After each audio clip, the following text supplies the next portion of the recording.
અરવલ્લીની બાયડ પાલિકાના જન્મના દાખલા માટે આવતા અરજદારોને ભારે હાલાકી ભોગવવાનો વારો આવ્યો છે। લોકો વહેલી સવારથી આવીને લાઇનમાં ઊભા રહે છે, છતાં જન્મના દાખલા નીકળતા નથી। પાલિકાએ ટોકન સિસ્ટમ રાખેલી છે, જેથી ટોકન લેવા માટે પડાપડી થાય છે, જેના લીધે દૂરથી આવતા અરજદારોને ટોકન નથી મળતા અને 2 થી 3 વખત ધક્કો ખાવાનો વારો આવે છે। સવાલ એ થાય છે કે બાયડ પાલિકાના આયોજનના અભાવે ક્યાં સુધી હાલાકી ભોગવવી પડશે। ઉલ્લેખનીય છે કે બાયડ પાલિકામાં ફોર્મ માટે ઉઘરાણું થતું હોવાનો અને ચીફ ઓફિસર સમયસર ન આવતા હોવાનો વિડીયો વાયરલ થયો હતો, જેમાં પૈસા ઉઘરાવનારને ઘર ભેગો કરાયો છે।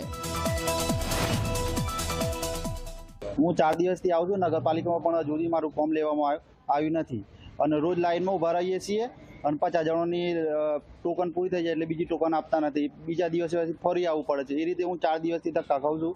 મારો એક રોજમદાર કર્મચારી હતો, એ રોજમદાર કર્મચારી છે, એને આ કામગીરી અમે સુપ્રત કરેલી જ નથી।